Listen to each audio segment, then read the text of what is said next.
Abavandimwe inshuti za Bibiliya Yezu buri munsi tugeze ku wa gatandatu w'icyumweru cya karindwi cya Pasika. Isomo rya mbere turisanga mu byakozwe n'intumwa umutwe wa 28 umurongo wa 16 kugera ku wa 20, wa 23 kugera ku wa 24, wa 28, wa 30 kugera ku wa 31. Pawulo ageze i Roma bamwemerera kwicumbikira ukwe hamwe n'umusirikare wo kumurinda. Hashize iminsi 3 Pawulo atumiza abanyacyubahiro b'Abayahudi bahatuye ngo bamare guterana. Arababwira ati, bavandimwe, nubwo nta kibi nagiriye umuryango wacu cyangwa se ngo ncishe ukubiri n'imigenzo y'abasekuruza, nyamara nafungiwe i Yerusalemu nshyikirizwa Abanyaroma. Bamaze gusuzuma ibyo ndegwa bashaka kundekura kuko basanze nta kibi nakoze gikwiye urupfu. Ariko mbonye Abayahudi babyanze, biba ngombwa ko njuririra Kayizari. Nyamara ntacyo ngamije kurega bene wacu. Ngibyo rero icyatumye mbatumiza ngo tuganire. Mu by'ukuri naboheshejwe iminyururu ku mpamvu y'amizero ya Isiraheli. Ahera mu gitondo ageza nimugoroba abasobanurira iby'ingoma y'Imana, anagerageza kubemeza ku byerekeye Yezu ahereye ku mategeko ya Musa no ku bahanuzi. Bamwe muri bo bemezwa n'ibyo yavugaga, abandi ariko banga kubyemera. Pawulo arababwira ati, nuko rero mumenye ko uwo mukiro Imana yawoherereje abanyamahanga kandi bo bakazawakira. Pawulo amara imyaka 2 yose mu icumbi yirihira, akakira abamugenderaga bose, yamamaza ingoma y'Imana kandi yigisha ibyerekeye Yesu Kristo nta nkomyi kandi ashize amanga. Iryo ni ijambo ry'Imana. Zaburi tuzirikana uyu munsi ni ya 11. Ab'umutima uboneye nibo bazareba Uhoraho.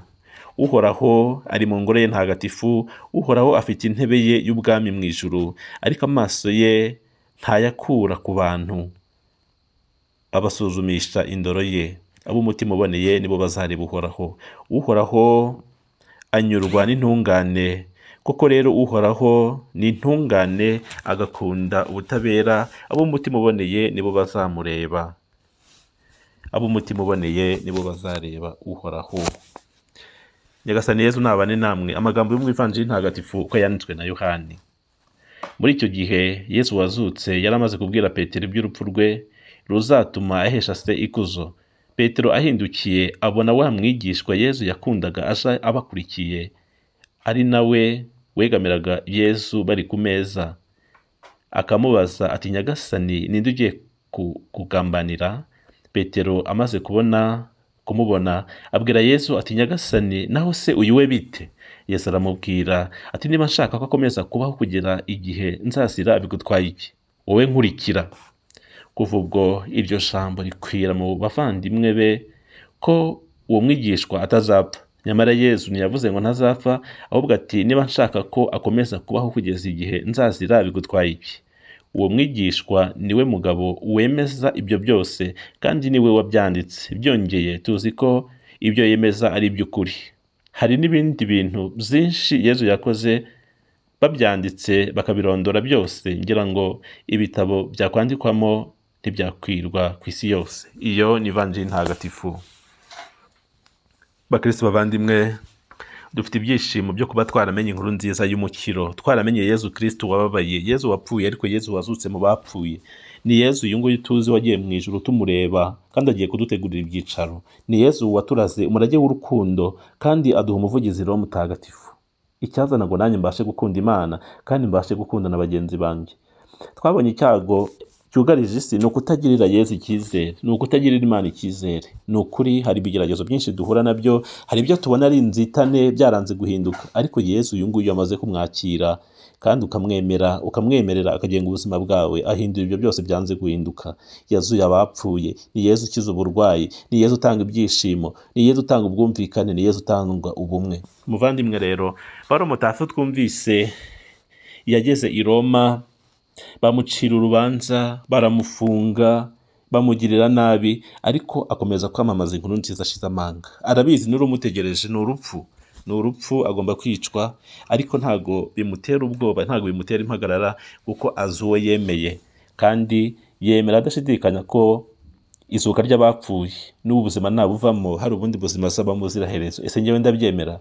Muvandimwe, nubwo waba ugeragezwa, nubwo waba utotezwa, haranira kwamamaza inkuru nziza y'umukiro, wamamaza urupfu n'izuka by'umwami wacu Yesu Kristo, kabone n'ubwo bakugirira nabi, kuko Zaburi ya 11 bitubwira abo umutima uboneye nibo bazareba Imana.